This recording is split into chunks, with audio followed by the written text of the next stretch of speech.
Hello everybody and welcome back to Frankenmuth. This is LCDR Ron, or as you can call me, AA Ron. Aaron is good too.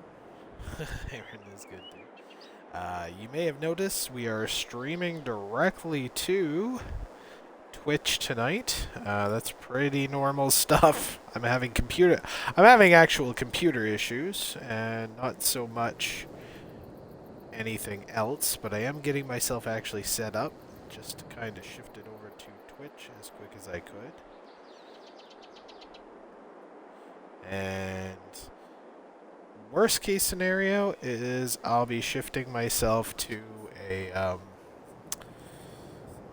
video processor or the creator dashboard if I can. So as you can see, it is by the calendar in the upper right corner of the display. It is October the 1st. Let's step outside. Okay, so we've done a little work on the farm since we've been gone. And I just want to kind of draw attention. This is work to the farmyard itself. As you can see, we've got a nice fence line going here. And of course, the chat window's telling me that we don't have any access to alerts. That's pretty normal when we're not using the Twitch stream. But I've gone ahead and I've changed some things around in accordance with some new sheds that recently came out. Obviously, we have a couple of the Frankenmuth Sheds still here. So we have the drive-through one. That's technically the only one that we have on the premises. We have this gigantic shed that I added in. Yep, these wonderful hydraulic doors. You do actually have to use the man doors on the side. You do have to use the light switches. There's actually 2 sets of light switches for the lights here. Hi, Mama Duck. How are you today? Just doing a tour of kind of a rebuild of the farm here.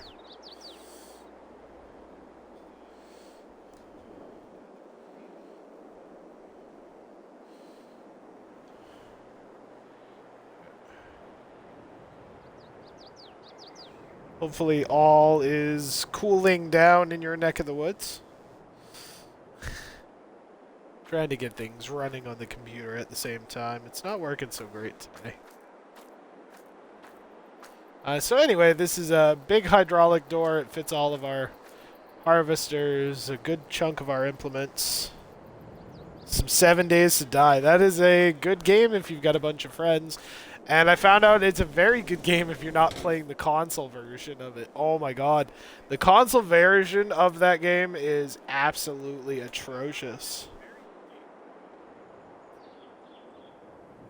Wow, 1 year old. Holy schmoly. Yeah. Yeah, that's... Time flies, doesn't it? Time flies. My daughter officially celebrated 3 years old this last Sunday, so...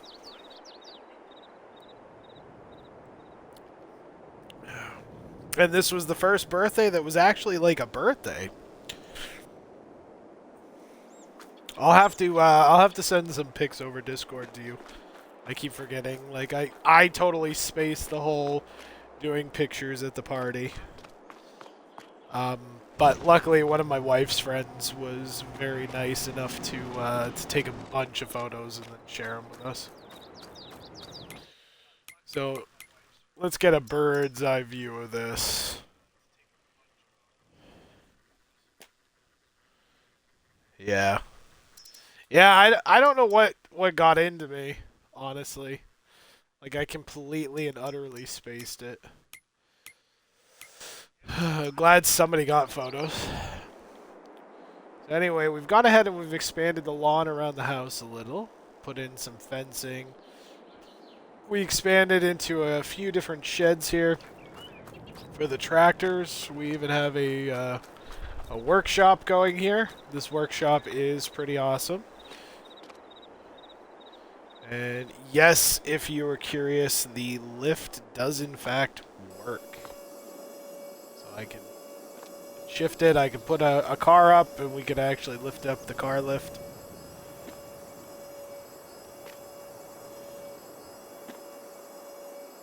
So first birthday, obviously, that's a big deal.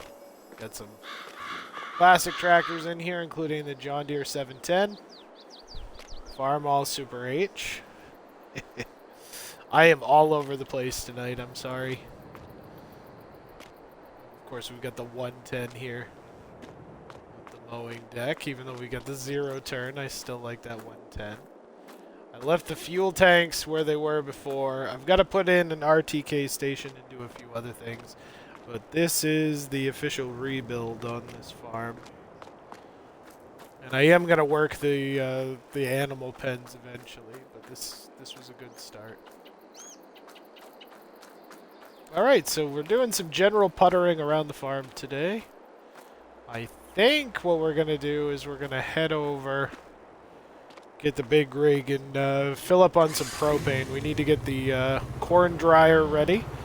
Yeah, they added corn dryers a couple weeks ago, so now we can actually dry out the corn when we harvest it. We are going to leave, I know the crop's kind of brown, but we are going to leave the remainder of the corn that we managed to grow this year for December corn harvest. So we'll harvest it and we'll dry it. So you might get to see some harvest in the snow, which is something that's actually very common in Michigan in real life.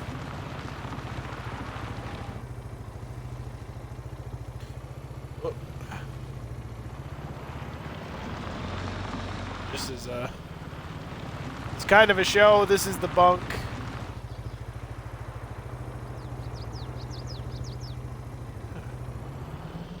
It's the bunk. We've got you can see it's fermented 60%, but there's about, I think it was at last count 4.3 million liters of silage in here, and that didn't include the last 2 fields of corn, but I decided to take it easy and not do that. Didn't want to have too much corn silage, honestly. We were going to fill this up. It's easier for us to dry out some corn and then go ahead and put it to good use by selling dried corn. All right.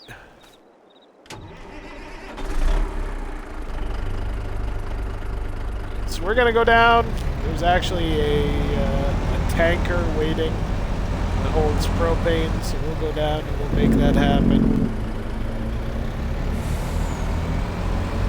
We'll connect that up and we'll actually get some propane over to the dryer today. I am going to recommence plowing. I've actually been plowing up some of the cornfields that we took corn silage out of.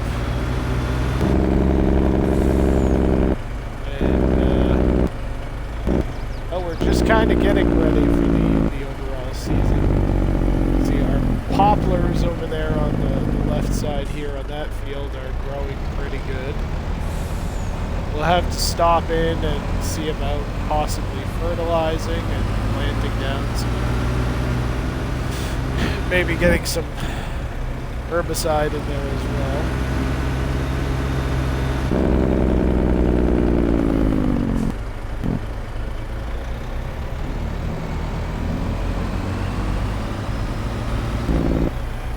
General maintenance around the farm, not something that we often do here in Frankenmuth, but something that's very necessary. It's oftentimes we do a lot of this sort of stuff, or I do a lot of this sort of stuff off screen. So you don't necessarily see this, but this is something that we actually handle. All right.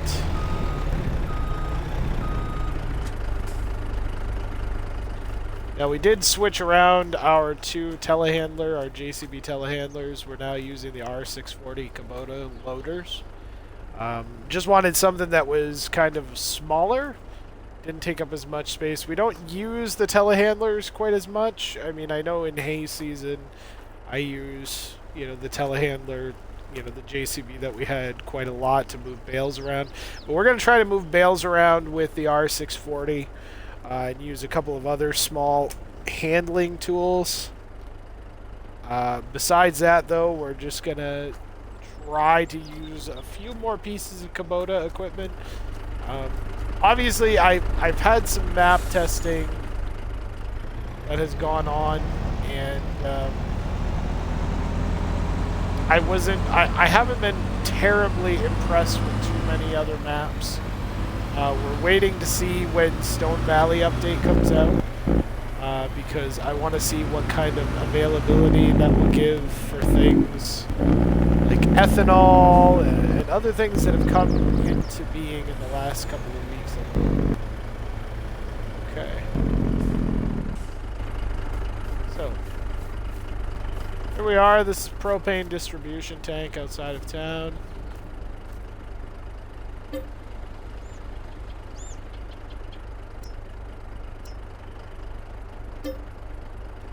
See, we can buy propane for dirt cheap. Got our tank here, or our tanker. I don't know if you... yeah, I guess you have to have the covers. Which is nuts. I would not want to try to do... like, obviously that's not accurate. Farming simulator news this week. Now that's something that I'm a little more interested in talking about. And we might as well take some time to talk about it, because I feel like the proper demonstration and the proper moves with farming sim have finally started to work the kinks out. Obviously, we've talked about the fact that moving forward, we have a lot of things coming forward. We have a lot of mods that have come into place. I mean, I'm buying propane right now. That would have never happened in FS19. And I'm very proud to be at this stage of FS19 where we're buying propane for a corn dryer. We have the ability to produce ethanol. We've got all of these things that are coming through, but we've never taken the time to really, appreciate it. And it seems kind of weird now that all of a sudden Giants are letting everything come through. And yeah, some of this stuff is very specific to maps. It's like the coffee. We will be going back to that map, by the way. Don't be afraid. I know I've only pretty much done one map since I got back into steady streaming, and that's just because Frankenmuth's got a lot of hours on it.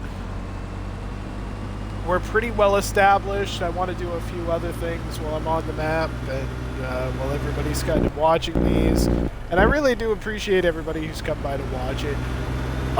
Obviously, the map with sugarcane and coffee, and we're gonna push to do a little more of that from time to time. We're not gonna do it. I'm not gonna do it all the time because I feel like there's a lot slower pace to that. So when you do see it coming, be aware. I'm going to try to do that once a week, maybe twice a week. I'm just letting my streaming schedule kind of be what it will be for the moment. Oh my god.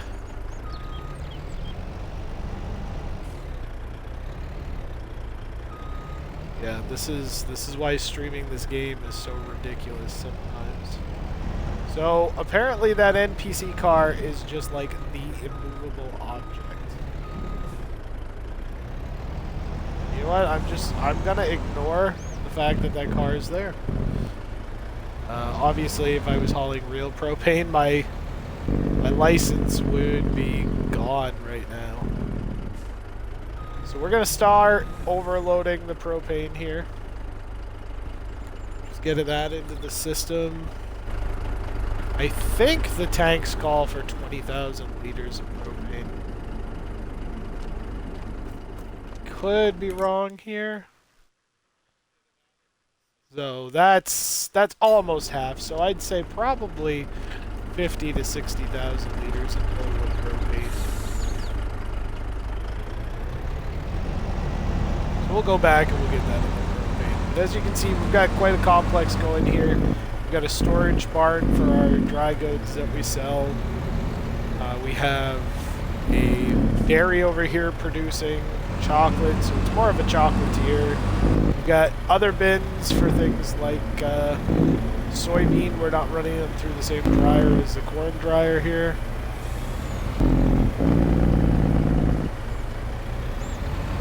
And then we've got a propane tank system set up over here. May try to put a second one in there. Some of these things I'm putting in directly, obviously, kind of represented.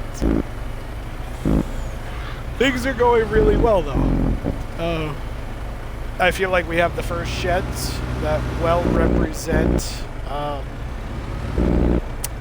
American shed system. That's something we haven't had before in those sheds that I have now. Obviously, there's been some pole barn stuff that's really cool, and I really like that.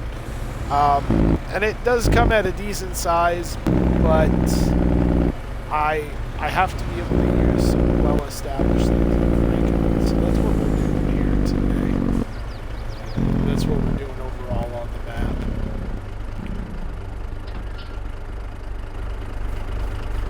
So we're gonna refill the silo first. Then we're probably gonna take the 40,000 liters right out of here. While we're at it, though, let's go ahead. Let's go into containers. I've got a little extra money on me, so let's see.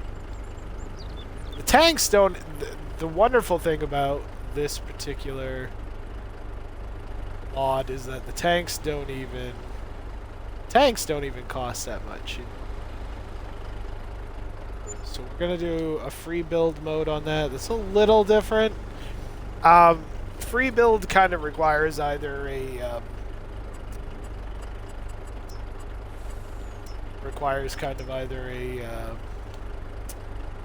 basically a flat space of ground, or you need to be able to do these things yourself. So we're gonna gravel it up here. Might as well. Huh. No, I don't understand the painting tool. The painting tool allows me to... There, see? Yeah. That's weird, right? Like, it allows me to get there, but it takes its time. And I'm not... Granted, I'm not losing money when I do that, and it doesn't paint anything. I'm running into the issue where it just doesn't allow me to paint something. Okay, let's see where we're at here. So we're at the 20,000 mark. We're gonna keep propane on hand down at these two tanks. You would normally, I mean, in the state of Maine, for example, I don't know how it works for some areas. But I know for the state of Maine, like oil and propane tanks that I've seen in the past, they've been positioned in areas by themselves, and then the company will send trucks to fill up, and then they'll send other trucks to offload supplies. We're not gonna buy the bakery. I don't even know why the bakery has the offload point at the front instead of here. I don't get that. I think the modder was maybe just, you know, use the general mod.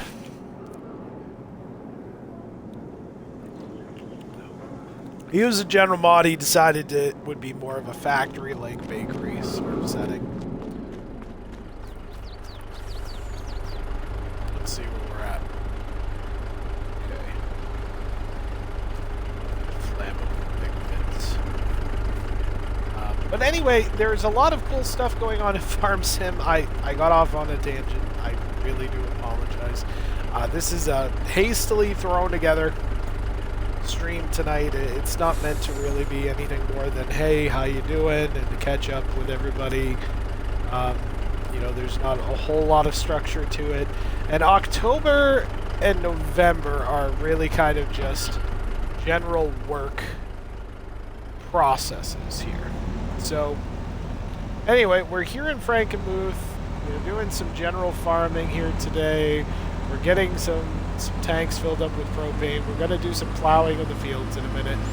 But what we haven't gotten down to is Farming Simulator and FarmCon. This weekend is the weekend of FarmCon. So Farming Simulator's big convention. And with that big convention going on, there are a lot of people that are paying attention to Farming Simulator news, and there's a lot of people coming back. So there's a couple of DLCs and things to talk about. First is the next DLC for Season Pass holders, or anybody who owns a game. This is what you would call the official DLC. Wow, I really need to start working on controlling the truck a little better. So this is an official DLC coming out. It is the Vermeer expansion. So if you're familiar with Vermeer, they make a lot of American implement equipment that has to do with baling. They are also the owners and creators of the self-propelled baler, which is an implement actually coming to Farming Simulator.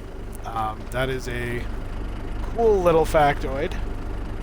So we have 10,000 left. There's a tank capacity of 50,000. So what I'm actually going to do is I'm just going to go ahead and pop this down right here. Actually, what I'll do is I'll park it next to the bins here. Anyway, that means on August the 23rd, we'll be receiving some Vermeer implements. Now, they showed off 3 things in particular when doing the Vermeer stuff, but I know for a fact of living in this area, and there are farmers that buy Vermeer implements from time to time, but there are more. So this is really cool because this will open up options for Vermeer tools. North American farmers are going to get a kick out of that more than anybody else because that's really their basis. There was a discbine-like cutter, so a haul-behind cutting deck. There was a rake showing off some raking. Kind of came in like a V formation. It looks like some of those older rakes that are kind of like a cylinder almost that the rakes sit on. And then, of course, the self-propelled baler is awesome. Now, with that being said, those are like 3 major pieces of implement. I mean, that Vermeer mowing deck alone looked like a real doozy. So I'm wicked excited about that. Obviously, they've shown more of the expansion. So the expansion that's going to be coming is coming in November, on the 15th of November, I believe, somewhere in that range. And it will have a map called Silver Run Forest, I believe is the name of the map. And it's based off of logging for the northwest border of the United States, so Oregon, Washington. You guys are going to get some love with the Silver Run Forest. There's going to be things like mining productions and shipbuilding as well. You can actually make sailboats. So there's actually a boatyard that you can supply wood to and actually produce boats. And they showed the whole process from the boat being built all the way to the boat being launched into the lake that's right there, or the waterway that's right there. So that's some exciting stuff. One of the things that we do have coming back that was a trend that occurred during the FS19 phase was a mod-created expansion. So a mod-created expansion is an expansion that takes place by a modder themselves. So that is something that is not unusual, but it does take a little explaining. So basically, you have modders that sometimes create mods, and those mods actually become expansions in the map.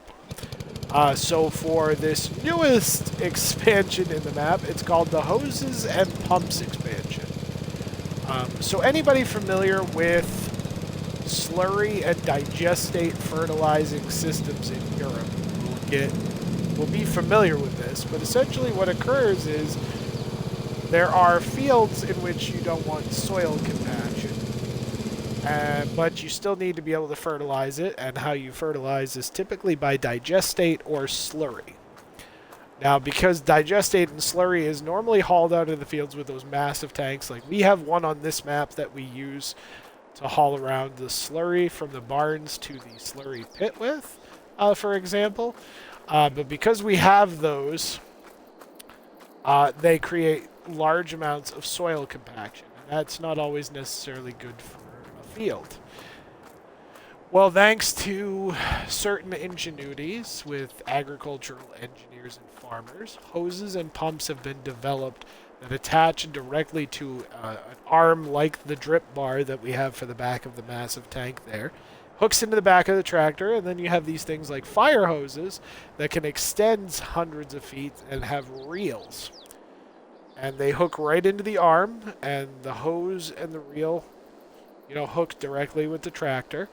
And it just kind of reels out, and you lay down slurry by hose. It's a little more time consuming. It's not as quick as coming in and out of the field, or as quick as running up and down the field with just a fertilizer. But that's kind of the thing, right? Is it's not supposed to be as quick. Now, that means that you can haul large amounts of slurry to the edge of a field, though, and simply hook into those systems and run those dry, and you don't have to go back and forth as often. So it does actually make sense in the long run to do that sort of thing. Right, so we haven't changed anything in the farmyard itself, or the barnyard, I should say. So the cattle pens are all the same. The cattle barns are all the same. Unfortunately, it's a freeze-stall system that's very similar to the ones that you see in the United States, but unfortunately it's not the type of barn that I would like to see. So there's still a couple placeables I'd love to have and to be able to change things around. But for the most part, I mean, we've got our homemade cow sheds. This is something you'd see in the United States, quite honestly. And of course we have the big open shed over here that can fit 500 cows with our beef cattle. So nothing's changed over here. We just kind of got things. We've got our Kubota, our second Kubota that replaced the other one over here, some forks for it, things like that. So nothing has changed there. But our operation today is taking us into... I did make a change to the 5M. So Giant Software, I just wanted to touch on this really quick. You may have seen the classic 710 John Deere that we have over in the shed over there. But this is the 5M. This is part of a pair that were released as a Giants promoted mod. So something that Giants put together and put into the mod hub. This is better detailed than the 5M we got from Modder just a little while ago that I did have here, and every once in a while Giants has stuff that's a little bit better than, say, a mod that comes out and a little more detailed. So that's why this will be the 5M that you see in the barnyard. This is actually a little more detailed than the mod. The sound options are pretty fantastic on it, and then the textures and the housing for like the hydraulic hoses and everything else on the back, the all of that is actually better designed and animated. So I do apologize for anybody that might take offense to me picking an actual official Giants tractor over the mod. But it's a mod. It's got better options. It's even got the front PTO that I didn't have an option for before. And it's going to do great things in the farmyard here. All right. So... see, all of our storage facilities are pretty much going strong at this point.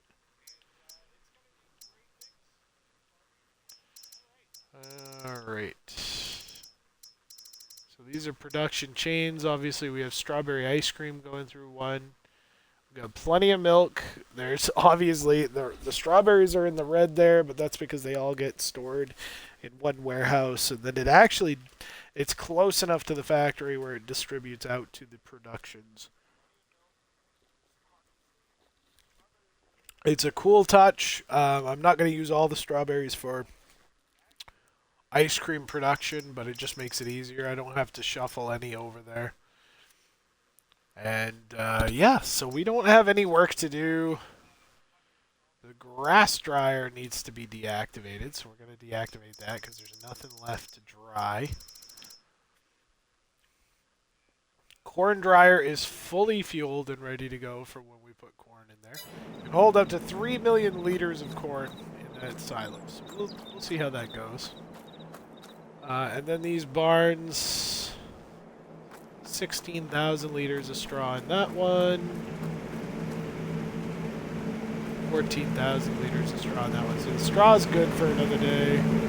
This thing is still working on, yeah, literally a year in-game later, it's still working on fermenting. Just a little over, I think it's a little over, yeah, a little over 700,000 liters when you get down to it. First year. Plenty of manure. Plenty of manure. Alright. Well, let's get out to the tractor. 710 series, not 722. Nice classic John Deere, though. That came out this week. Thank you, Giants. They put a lizard battery on it, which I find amusing. Alright, so we got the 9630 out, and we are plowing up a cornfield here. So, just kind of lift that plow up. Make the turn. We'll have to do some work on a grass field today, too. We'll probably do that. So we've got a variety of things going on, but the plowing, I thought, would be the first real back-breaking work that we would do. Mama Duck, how's the 7 days to die going, if you're still here? What day are you on today? And have you survived a 7th day yet? That was really something as far as games go. 7 days to die, and I've watched a ton of it on. I've watched a ton of it on YouTube. There are a couple of people on YouTube that make YouTube videos that made some spectacular 7 days to die stuff. And if I ever really get a PC and I get into it, that might be one of those games I try to play a little more often.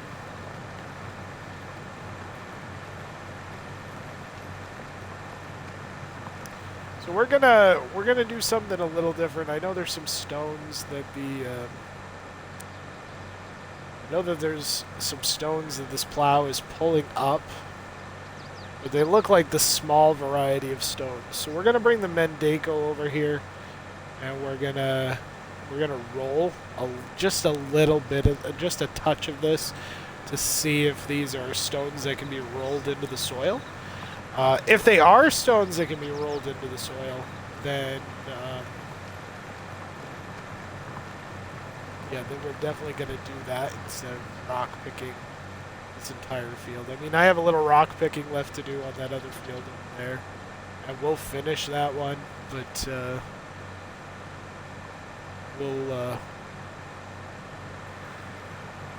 we'll refrain from doing the rest because it takes too long.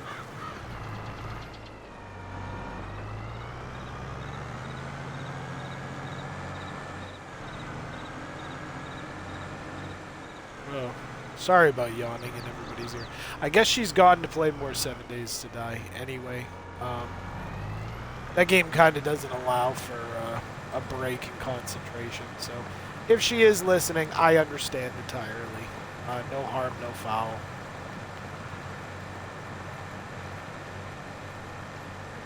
And this is that's one of those games that there are great moments of concentration. And then there are a lot of moments of just like busy work.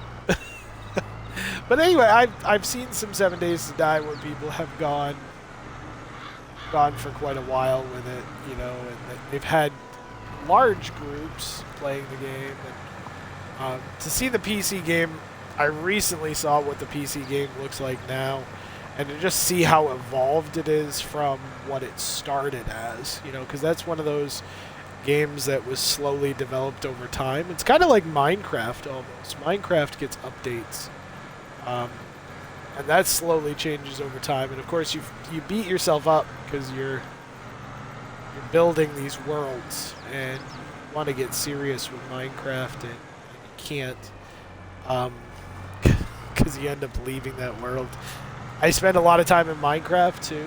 I may decide to stream that a bit, just to show that off. Actually,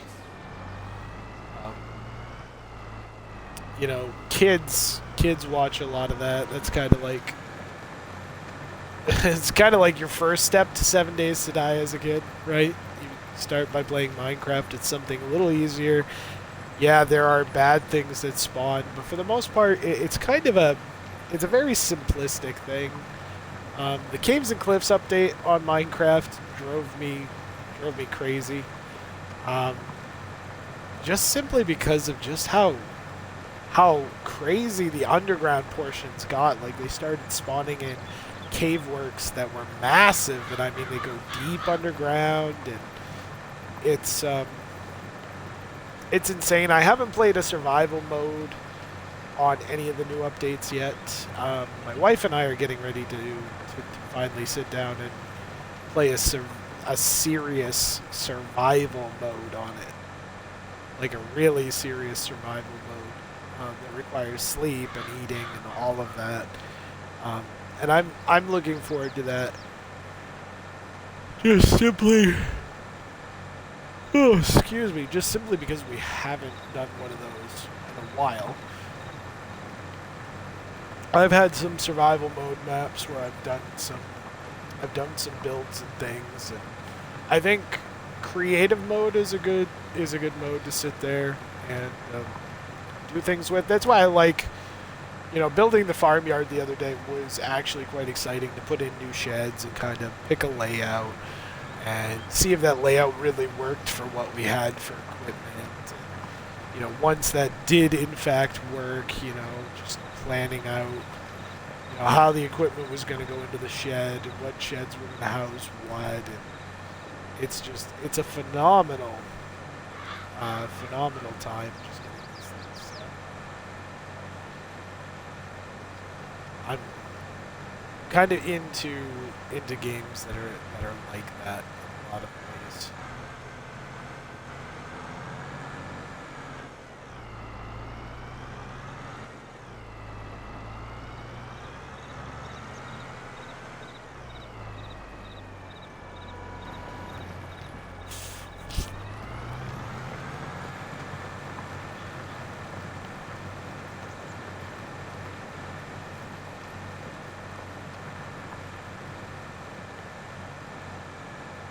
Love this 2410 plow. This is great. That combined with the 9630, honestly, these are like, this is definitely my favorite setup for plowing a field. Don't get me wrong, I like the 9620 just as much, but the 9630 plus the 2410 plow is just, it's literally my favorite setup. And of course, this tractor here is one of my favorite John Deere tractors as far as the articulating lines go.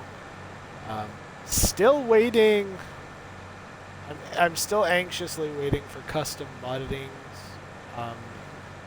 ADAR from the same year, because it has the same kind of nose, and that's literally my favorite ADAR. Obviously, we have some lower engine, you know, some lower engine models that have similar nose designs, but we don't have the ADAR with that nose design yet, which is surprising to me in a lot of ways, because I expected that the ADAR would take the place I thought it would be on the console a lot quicker, simply because we saw it in a lot of streams for computer players. Um, Normally, there are a couple of computer players that play it on computer and they play on YouTube, and I typically gauge when we're going to get mods based on when I start seeing those pieces of equipment come through on their time lapse videos or whatnot. So when you see something, it's like his first time lapse video in particular. The YouTuber I'm talking about here is the Camper. He's a solid guy. If you haven't seen his stuff yet, he's one of the better ones for time lapse. He does straight up. I mean, obviously, Farm Sim Guy, I think, is the other one that I really like. Time lapse videos are easy because they take all of these things that we're doing, like what we're doing here in stream, and it gets it condensed. So you get to see a few tasks without a bunch of yapping in your ear like I do.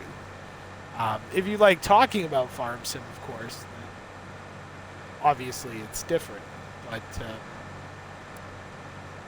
it's like Mama Duck here comes in and pops in, and we talk about a variety of different things. So that's cool. But as you can see, she's using her Saturday night sparingly. She has 4 kids to look after on a regular basis. Those are her kids. So just like me as a parent, she's using her time to spend time with friends and things. So she bounced in, said hi, bounced out. Gonna go play some 7 Days to Die, that sort of thing. So I yammer on a lot by myself because I don't get a live audience. I get a lot of people that view the videos after the video is done, which is fine by me, honestly.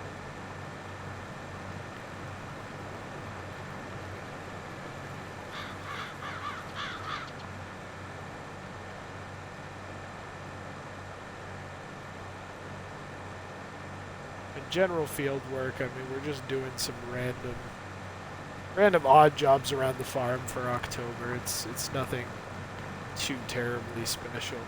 I will say, I know for some people it's probably been kind of aggravating. I don't do any work with trees on the streams, and maybe there's not anybody who's aggravated, but I know there's people that specifically play Farm Sim just to play with the logging mechanic, which I don't know why you'd ever want to torture yourself in that way, but that's certainly your business. With the November update and patches, there's going to be a lot of new tree species, and there's going to be a lot of new logging equipment introduced, and some new methods of production, obviously, like we were talking, things like boat building. Given the fact that it's also supposed to overhaul, according to Giants, it's supposed to overhaul the logging system and improve it, I do believe we will probably be muscling our way into some logging as of November into December this actual year. I intend on playing the map expansion that they have for it, even though it's basically a logging map, and some people have criticized Giants for doing this. Just because it's taking Farm Sim kind of in a different direction than what was expected. I think some people were really hoping for a map that took place in a different part of the world than what we're used to seeing, but at the same time, they still want to do farming in Farming Sim. I refuse to look at it that way. I mean, in other parts of the world, forestry and growing trees on like a tree farm, they're really the same thing, and agriculturally speaking, it is the same. It's just the plants grow at a different rate than what you would be dealing with if you're an arables farmer. So the crop grows differently. Its harvesting and production is very different, and what we use it for in life is not so much to physically consume it as it is to use the products in a day-to-day sense. We consume by buying it, So I refuse to be put off by this idea that it might be a logging map only, but I'm not going to do any logging till that map is released and the new updated machinery comes out. I'm looking forward to some of it. You know, they've shown some snapshots and things, and it's really kind of it's a high-end kind of update, and the map is said to be one of Giant's favorite creations. And artists are allowed to kind of fawn over their own creations. I mean, obviously, we don't use Giant's own, Giant's created map here. Just simply because I fell in love with Frankenmuth, Michigan. I was hoping that the Spruce Mountain farm map that came out this last week was going to be something that would be reminiscent of my home state where I live, Maine. I was born and raised here. I work here. I do everything right here. I haven't left the state in a few years, mostly due to COVID. But it's been a disappointment there, and I think the problem with mod maps is you're never quite sure what you're going to get. Unfortunately, the map was not reminiscent of Maine. I did like the idea that this map was created with like an actual mountain, and there were a few unique things to do there.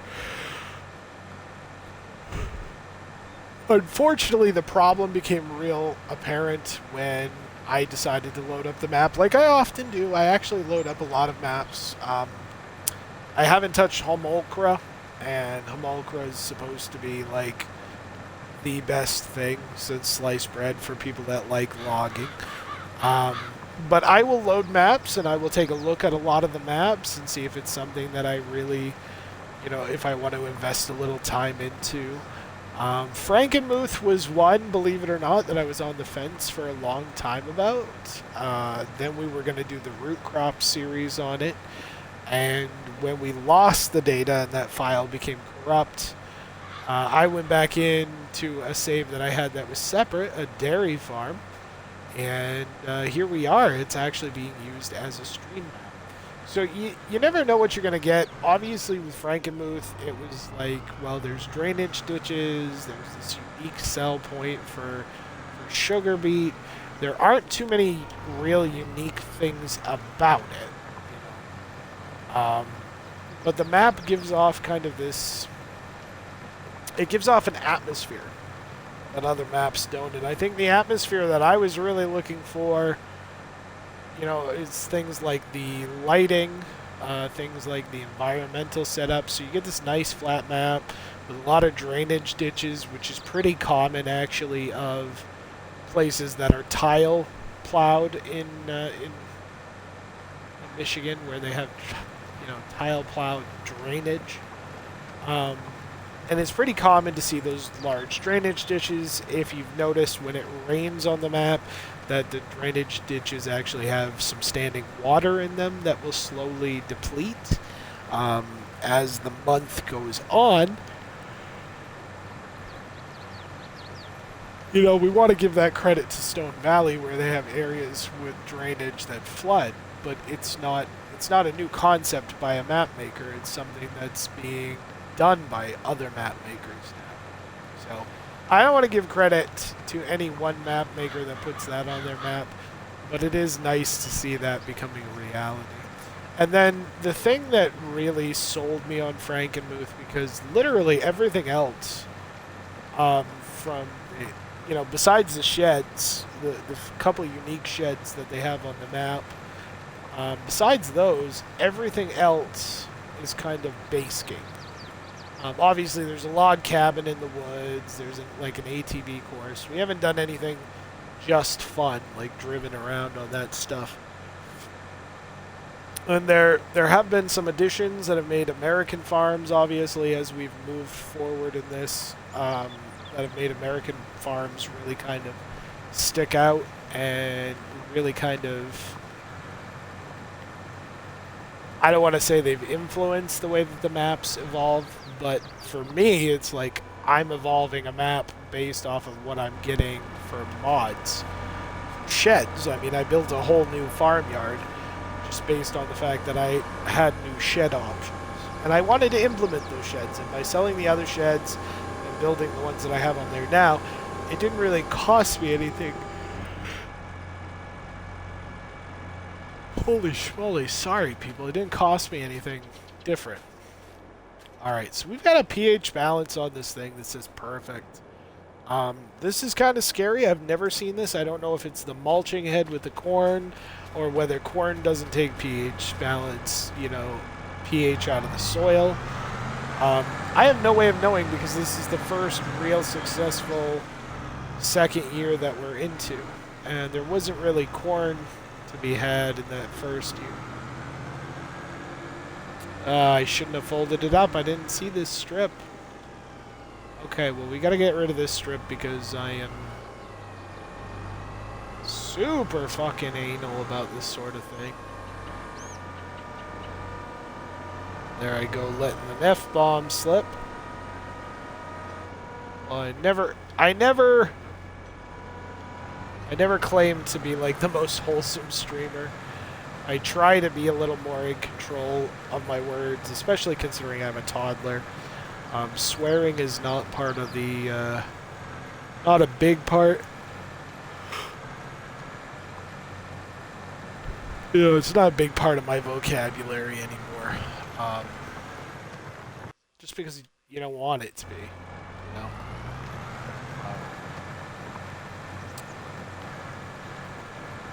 Trudging ahead here. Let's get this 2410 plow.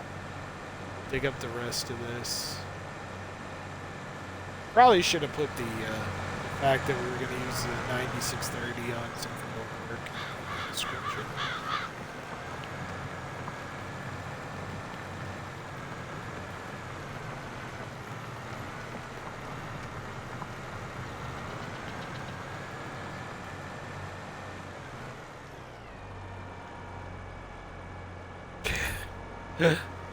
Swearing is a hard thing to curve because you spend your entire young adult life, and maybe it's because I had like, I don't know, I had a ton of time without any kids in my case, so it's like I didn't have to watch my mouth except for when my, you know, nephews and nieces were around, and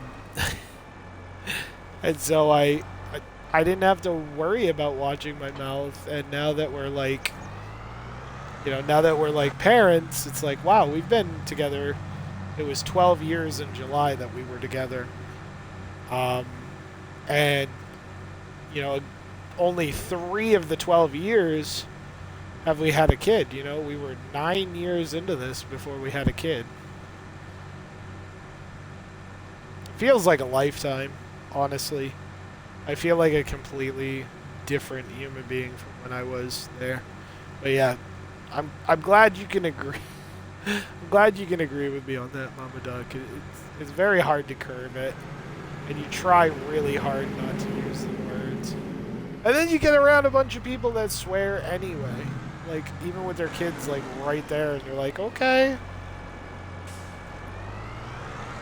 All right, let's get this Mendeco hooked up. This is the true test to see, because I don't know if that chisel plow, I don't think it's overprotective. I just don't want, like, is that really what you want to teach your kid to do, is to talk like that? You know, so when people say overprotective, I say not so much overprotective as letting them know that there is another way to use the English language besides just letting the swear words rip out of your mouth like a sailor. So, I don't like to do it around my kid. I don't, if that's the way you want to talk, then by all means, you know, that's your business. But it is a big deal because then kids just think, hey, that's natural, that's normal, right? So, I don't know. I don't like it. Even when I do it here on stream, I'm not a big fan. Like, I'm not doing that stuff on purpose. That's a reflex habit that sometimes just hasn't gone, and that's why I end up putting the maturity rating on it. You know, because I don't want people to think that this is, you know, I don't try to do anything that's what I would consider non-wholesome. You know, I don't try to do that, but I also don't want people to think, oh, well, he doesn't have a maturity rating on there, so he must be okay to watch 100%. No, I slip, and so I put the maturity rating on so nobody gets any ideas. And I'm sure that a couple of my YouTube, you know, once I load these onto YouTube, I'm sure a few of these have hit the algorithm and been age restricted. And it's okay if they are. Alright, so that chisel plow apparently goes deep enough to pull up these rocks and actually make it worth my time to go in and rock pick, which means I'm going to have to rock pick in advance of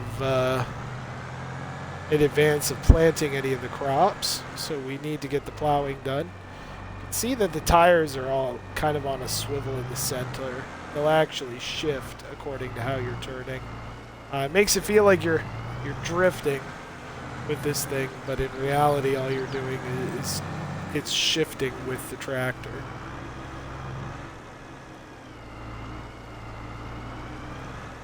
Makes it easier to get it around the corner. But yeah, anyway, I mean, I don't like the no big deal idea. If there are kids around, I try not to let it slip, you know. I come across kids all the time in my work. It is a big deal to me. But, you know, once again, that's why things like my videos are set to mature, so that I don't have issues with that. It's like, I'd like to think that I censor myself enough and I don't have enough swearing, but I'm sure if I watch these back, I'd be shocked at how many times I've let something just slip. I tend to either drone on or drift off with what I'm saying more than I do swear. I'm glad, like, I have control up until I'm at a place like work. You know, because you end up talking with adults, or you deal with adults, or, you know, I'm around auto mechanics and people that deal with automobiles all the time, and they have some of the worst, you know, perverse minds and some of the worst potty mouth words come out, but you'd never guess at the end of the day when I get home, because I curve it. Alright, I'm trying to think of what I actually wanted to get accomplished here.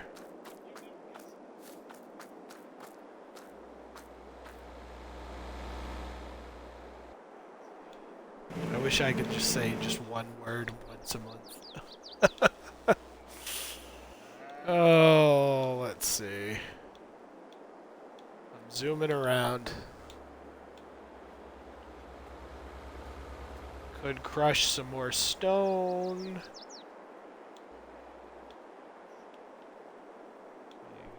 Get a look in. Here we go. I guess right now what I'm gonna do, let's see, what time is it? I got 10:15 Eastern time, so we're gonna go ahead, we'll collect some rocks for a bit.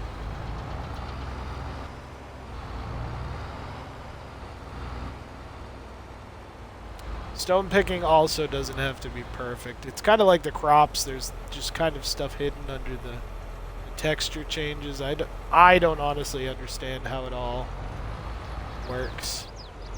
But you can see the shovel on the front takes care of most of that. Turn on the stone picker on the back. This, by the way, this is where my 8R's been hiding, is in this field. Been trying to get this field literally done for several months in game. Stone picking is not a preference, but this is one of those getting it close to simulation styles as you can. That right there, look at that, it says lift. And it was technically lifted all along. I was trying to figure out why I wasn't hearing the clang of rocks. So you can actually hear rocks clang through that stone picker when you're going through here. Putting a little 3-point mounted kind of a sift shovel on there helps so that we can drag one in front and drag one. You can double out the size. It doesn't pick up everything perfectly, but like I said, there's invisible marks. It's like if we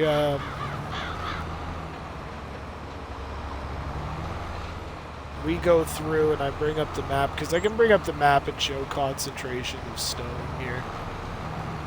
I'll give you an idea of what's going on here in a second.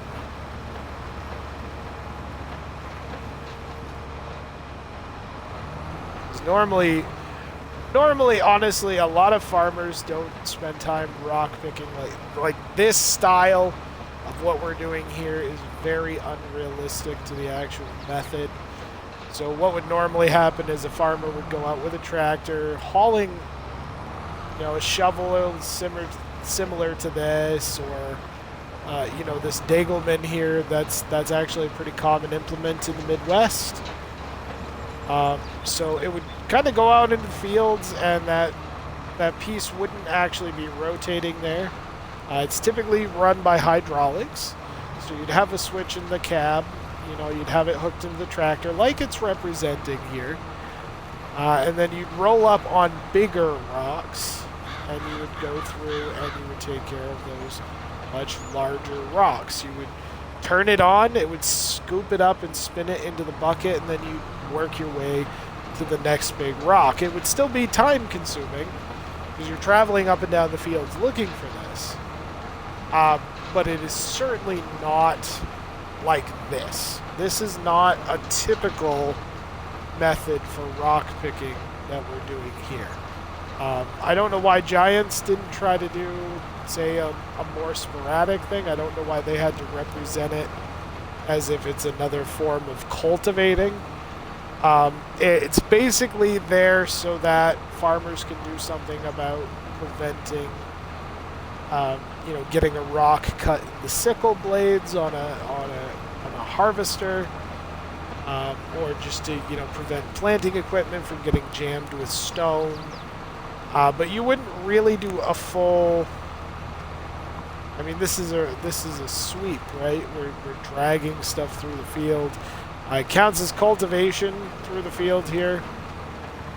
And unfortunately, it's not perfect. I'm just going to give you like an example here, or just kind of go right here. And we're going to do growth. You can see kind of this cultivated, and you can see little strips of purple where it shows plowed. And those are inevitable. You're going to always have these. You're not going to get it unless you literally go over the field with an actual cultivator. You're not going to get this kind of cultivated state. It's going to be more like the... See, you can see I went over with a plow, so it gave me kind of a plowed thing, except for in this corner. But that's actually merged in kind of close to a building. And you can see it plowed over here. But you can see we're doing cultivated soil composition. So this is, you can see where the rock picker has been. You get these yellow stones. These are like low. They should be able to be pushed in, but they're not. And you can see the high concentrations of them in field 24. That's really bad. That's where I just plowed, so I drug a lot of stones up. And this is going to be a long winter. I'm not going to lie. I'm not looking forward to doing stone picking on everything. But that's just how it goes. So we're going to work the rest of this. The one advantage we have is for every stone that we pull off of the field, we're making a bit of lime out of it. That's what that rock crusher is for back near the bunker silo. And honestly, the yield and percentage of weight that you get from stones. You know, the literage, the amount that it takes up is really not that heavy. So you can be out in the field a little while before you really need to bring it over and dump it out. And I don't try to just dump it out in a big pile in the middle field to scoop it up and bring it in later, which is probably what I should do to save myself some time. And it may be what I do in these farther fields as we get going.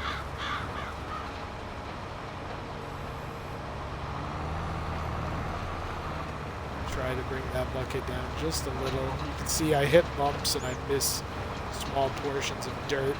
If you get too low into the dirt, you can actually dig up and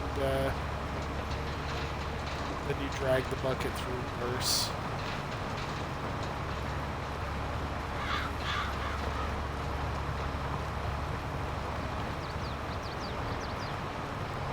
So I have been playing around a little on that South American map that we venued the other night. Coffee beans will not be a problem once we get production underway, but I think the next stream we do will be there. Obviously, you know, I'm not in December yet like I wanted to be. I'm spreading out. You know, obviously we've got time with family that comes first before playing video games, and then, you know, that of course takes time over streaming as well. I try to keep it in check with my family life as much as possible. I don't want to... They always should come first. Now this is just an absolute utter mess through here. I'm gonna clean this up.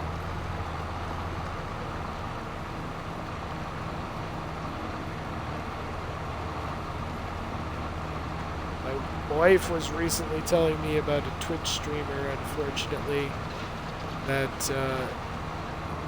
his girlfriend or his wife or someone left them with his 7-month-old kid, and that 7-month-old kid was left alone in a room crying and dirty and hungry for a couple of hours while the second half, the wife, whatever, was out doing shopping and getting other things done because the boyfriend wanted to stream.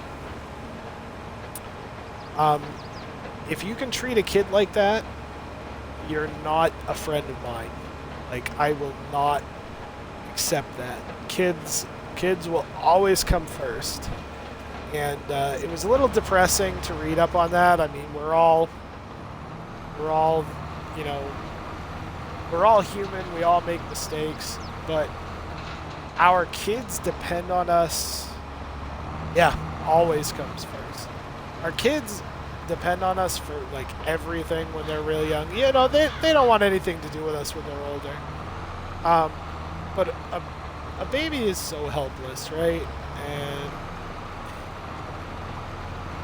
I don't know, it just made me sick to my stomach because she pulled him off of stream when she came home, because the poor kid had been crying in the room by itself for so long, and it just it makes you sick. Like, it makes me really sick. Like, I work overtime so that my daughter can have things, and I sacrifice, you know, I already sacrifice a lot of time, and yeah, video games are my one escape, but if my daughter is struggling or she has, you know, she has something she wants to do, you know, she's getting to the age now where she wants to spend more time with me. And I'm going to spend as much time with her as I possibly can.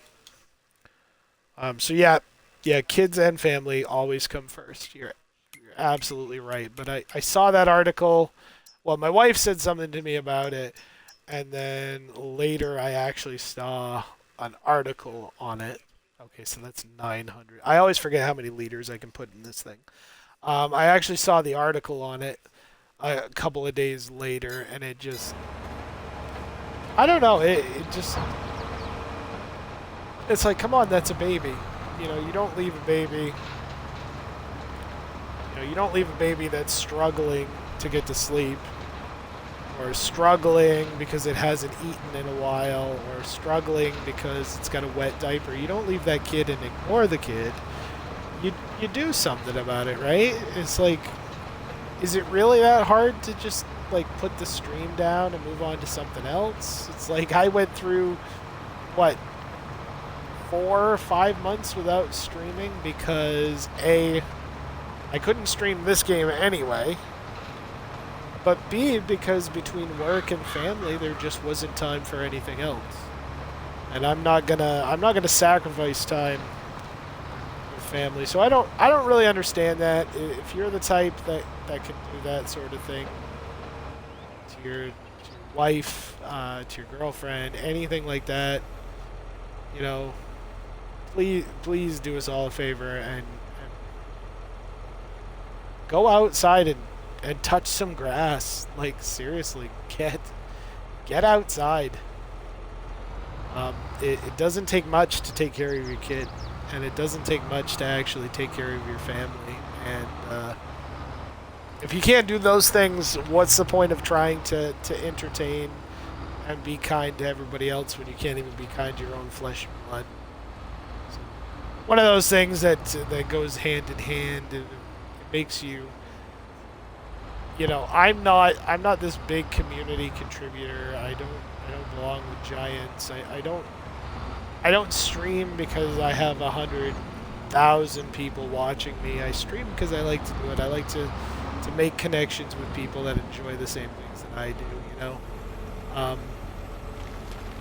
You know, and at the same time make connections with people that might not play this game but really enjoy watching it or enjoy talking in general. It's really depressing when something like this platform is what's used to not interact with your own flesh and blood. While we're here, got a brand new Horse Titan.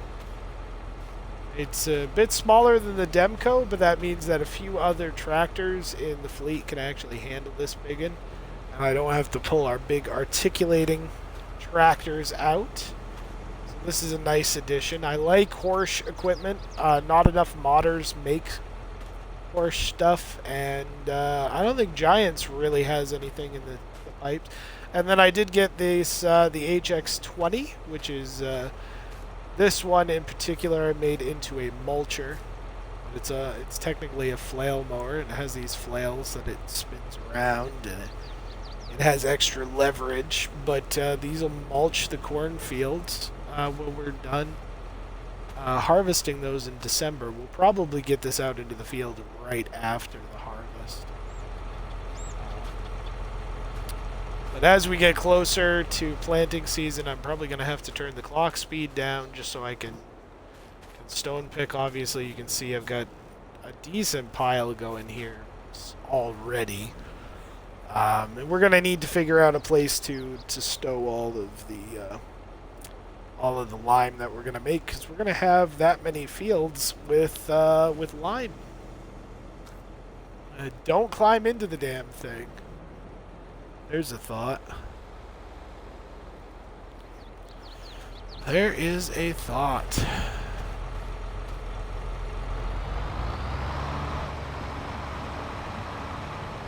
Probably going to convert this over with LSW tires. I like the twin narrows, but I'm not going to need it for anything but rock picking. So we're probably, as soon as we get done rock picking this particular field, we're probably going to take it over and convert the tires over to LSWs. I think the option exists on this.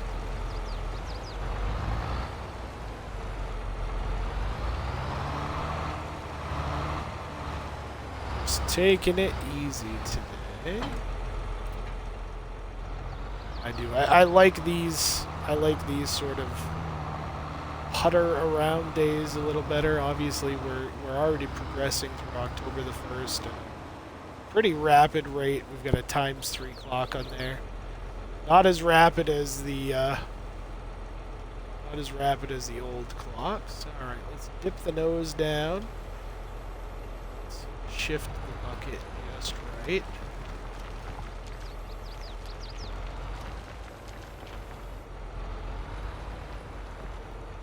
Now, you can tilt the bucket up just enough so that the rocks don't come out of it.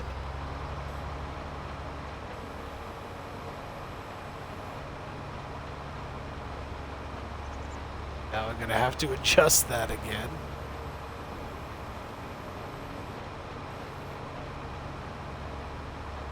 Okay. I have to remember that the Dagelman logo is going to be at an angle when it's not down. It's probably the easiest way. If Dagelman's going across horizontally, then it's down. The Dagelman logo on the side is at an angle. The arm is technically up.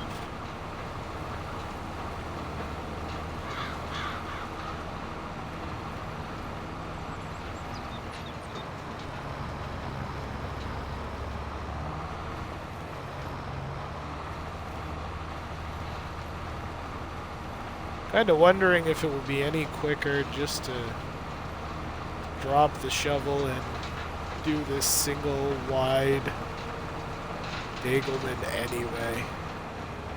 I'm thinking of upgrading to the European variant. It's just got 2 arms on the side there. That seems to be a good option. This Dagelman holds.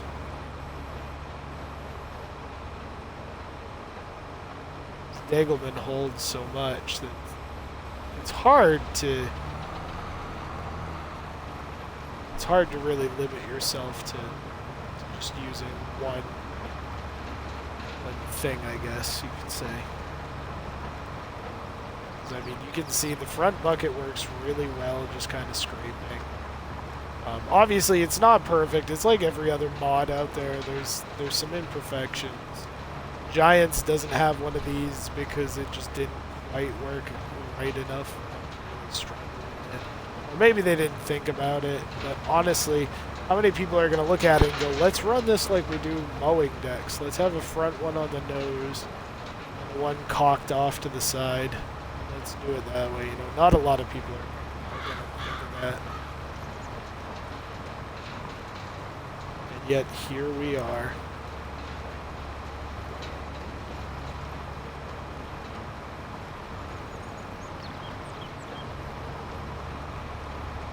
Obviously, the other thing that happens here is things like this are slower methods of farming and slower processes when it comes to farming.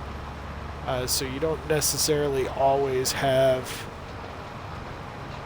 you know, you're not going to always necessarily have this move any quicker for you. And you know, a big field like this, we did the center of this one, and now we're doing these little portions. You can kind of see some stone is getting missed here.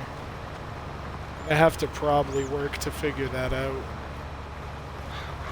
It becomes very difficult to do this for like 10 actual hours. You know, you move the game clock down to real time, or even like the half time. So you're not running through an hour is not an actual hour. Hour is just literally like a half an hour or something silly like that. So, or half an hour. You know what I'm getting at anyway. Half the speed of real time. So an hour takes you 2 hours. Half an hour takes you an hour in game. That sort of thing. I don't know why that concept was so hard to grasp. Obviously, you know, I'm closely approaching my mid-30s here. I'm gonna be turning, you know, going into my mid-30s here in very soon. And I've been thinking of some things on the other hand to really kind of get my health under control. Obviously, before I got COVID, which was another thing that pulled me out of streaming for a while, but before I got COVID, I was on a diet that required no soda, no extra sugar, reduction in carbs, and things did really well. I lost just around 30 pounds doing that. As soon as COVID hit, I got off the bandwagon, as they would say, or I haven't gotten back on the wagon yet. So, with that problem being said, it has been 3 days since I've had any soda. I'm feeling the effects of it today. I don't know if the lack of energy is anything that of an indicator.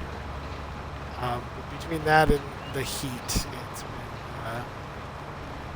it's been a real troublesome few days. So, you know, obviously I'm going through diet, exercise, and kind of a change in my sleep patterns as well.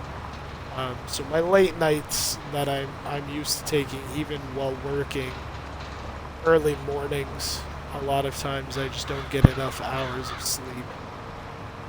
And you know, with fall slowly approaching as well, that will dictate kind of a change in my sleep patterns there.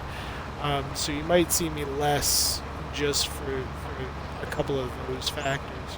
You know, I'm gonna need to exercise, which I already have a plan kind of mapped out, and the plan is to lose right around 50 or 60 pounds.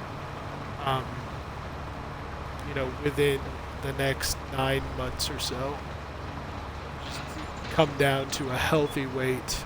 And you know, I have a few health problems like arthritis, for example. It's rheumatoid arthritis, so it has a tendency to destroy my joints. And because that is such a prevalent thing, I would rather not risk. You know, I would rather not risk causing problems for my body any more than they already have. So I'm gonna have to make some choices. Streams may go down to a minimum. It may be that all I want to do is stream. I play video games. It's hard to really tell where I'm going to land in the spectrum. There are some nights where I really want to stream and I come home and I have zero energy, and because I have zero energy, I go ahead with the stream. And I don't like to stream if I'm too terribly tired. It's like tonight, I want to do just a couple of hours, just putter around, just catch up with everybody, and just let everybody know that I'm still here. You know, it's typically 5 or 6 days in between streams now, where it used to be within a 5-day period, I would have 2 streams done.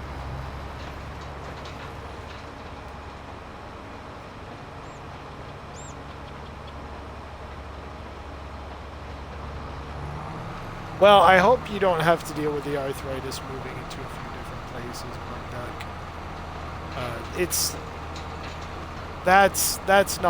That's not fun. Obviously, I'm still dealing with a couple of injuries from the tear in my ACL and my MCL last June.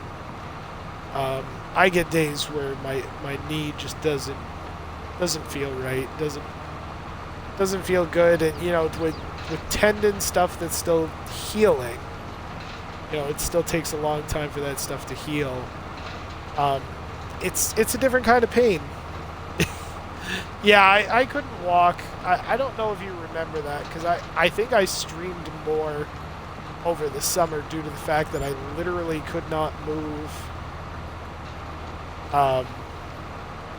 I literally could not move. I would be trapped in my den for like 8-9 hours at a time.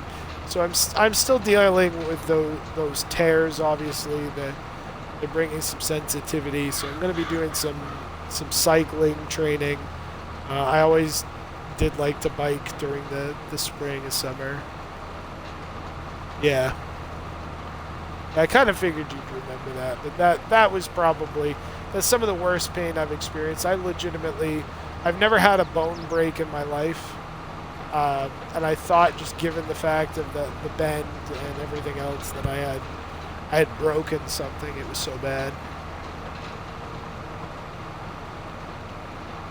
Okay, I just saw the one-liner. I'll have to take a look at those pictures.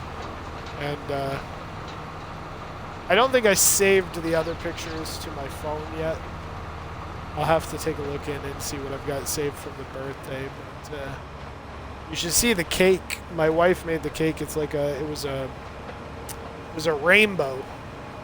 My daughter wanted rainbows and unicorns this year, so she wanted a lemon rainbow cake. So my wife made one of those. I'll have to get some pictures together so you can see that as well. That was a good cake too. She made it completely from scratch. And, oh, so good. But yeah, you know, health stuff is never easy. And my dad always told me, you know, through the years that he felt like his best years were his mid-30s. And it's like we're trying to do a cow party. See, my daughter would have gone for something like that. My wife spent a lot of time just being like, what would you like for a cake? And going through options and things like that. It took her a solid couple of weeks to you know, get an answer, because we're talking a 3-year-old, right? So it doesn't matter, you know, whether they're 16 or 3. I think they all just drag their feet. But yeah, she wanted lemon rainbow cake, and she finally let my wife know, and my wife put that together for her, and it was stellar. It was very good. How'd the granddaughter love the cake? Because we know every kid just loves sugar when they're at that age.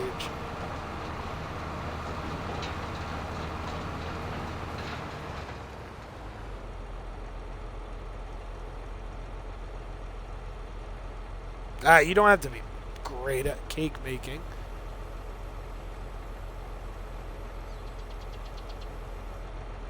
My wife's just like one of those. Dove right in. I'm sure one of those pictures is going to show the results of that. See, I feel so bad because we didn't really get the formal 1-year birthday that like so many kids normally get. So we pushed real hard to make sure that there were guests and everything else at this one. And, you know, we had a couple of people come in and some cousins and stuff that she doesn't see very often, but she gets along with. And unfortunately, a couple of the kids that we wanted, which is kids of one of my wife's friends, they weren't able to make it because they weren't feeling well.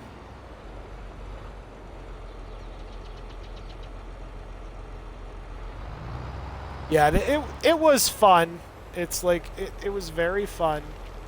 And my daughter has, you know, everybody talks about not being like very well socialized because of COVID and being kind of quarantined from everybody. But my daughter actually does very well in social situations. So for anybody who worries about that sort of thing or thinks that sort of thing is going to be problematic, it wasn't problematic for her. There we go.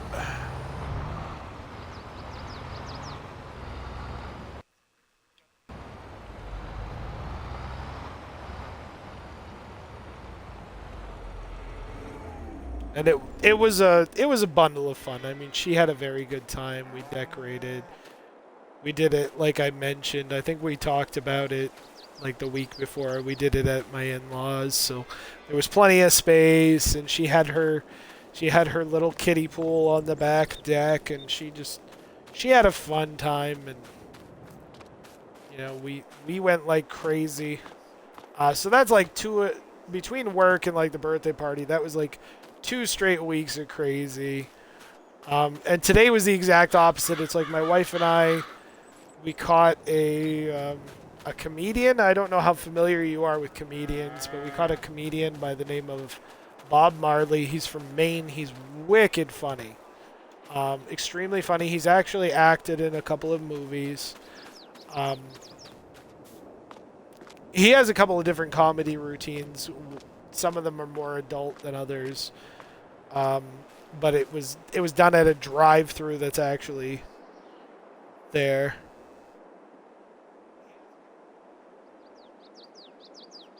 Yeah, you were mentioning that you're going to be doing that at the in-laws for a swim party. I bet I can't imagine like what you guys are going through. We have actually been lucky enough not to hit triple digits here. We're gonna hit 95 tomorrow, and let me tell you, for somebody who lives in Maine, where it's like 5.5 months of winter, summertime when it gets that hot is just no fun whatsoever. And it's not, it's not a dry heat like some people in deserts get. It's like that nice humid heat that I'm sure you're very familiar with. Yeah, I know you guys have been.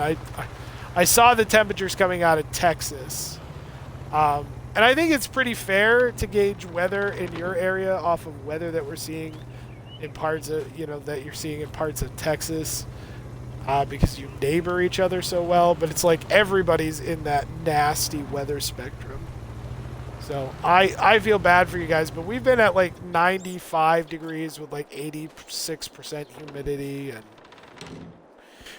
crazy stuff like that. Our last few days have been really hot, but it's luckily the humidity's been a bit lower, so it's been drier air here the last few days, which has made it makes it more bearable. I can't do like super humid on top of super hot. But anyway, we went out, saw a comedian last night. My wife and I caught a bite to eat after. Came home. My daughter was with the in-laws last night, so we came home. And I stayed up a little later than she did, but she dropped, and then I went in and dropped, and we both slept in till 10 a.m. this morning. I can't remember the last time I slept till 10 a.m. That was just crazy. We're trying to do a little more now that COVID's kind of calmed down, and I don't know, a lot of people will say, well, COVID hasn't calmed down, but maybe I'm just tired of it. I don't know.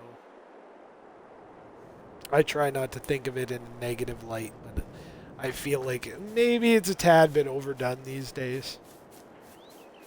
And with the heat the way it was, as soon as that, because this was an outdoor venue, it went from like 7 to 9 last night. So the sun went down and it started to cool. It was a pleasant evening. And it happened to take place in an area that when we were first dating, we frequented a lot. Just kind of the area in general. So it was a good night. It was, it's been a good weekend. We're trying to take it a little easier. The kiddo didn't come home till this evening. And she went to bed like an hour and a half later. But yeah, 2 straight weeks, and now I'm kind of tired, and I'm off of soda. And I think for me, once you hit like the 3rd day of like no soda, it really starts to hit you. And that's what it's doing with me tonight. It's just hitting me pretty bad. You guys can keep your triple digits for now. I'll stick with the almost triple digits. We could just both be happy that we don't live in Death Valley, right? Death Valley is really bad. Hottest place on the earth is getting close to its record-setting temperature.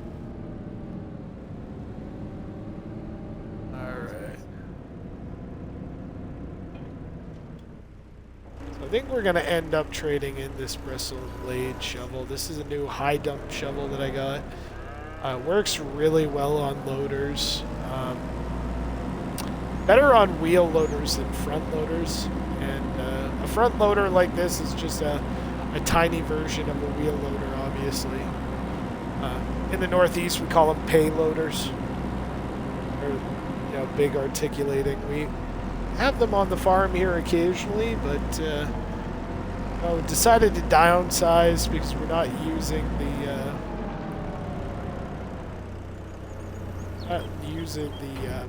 telehandlers nearly as much as we were before. I'm gonna try to put 1,000 liters. Yeah, let's see, 1,500 in the bucket, and now stone is very heavy.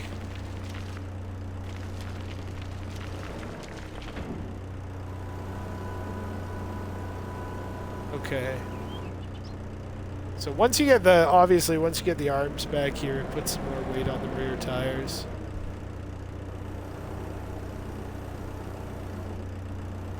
I cannot win with these rocks.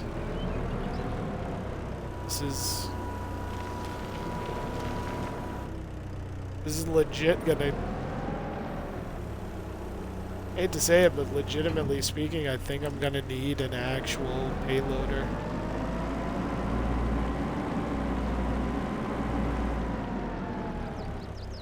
It's okay, we don't need to crush stone today anyway.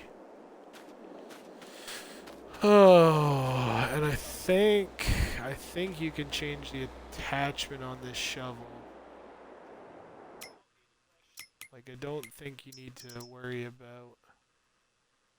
Look at this JCB Agri Pro. These are nice. These were only mods in FS19. So yeah, it's nice to have these, and they're very well detailed. I mean, I love the work that they've done on the JCB models in particular. Got a couple of John Deere mods actually in here on sale. Oh. It's got 31 hours on it. If we were using an X9 harvester, that would be a good addition, the HD50. But we're not.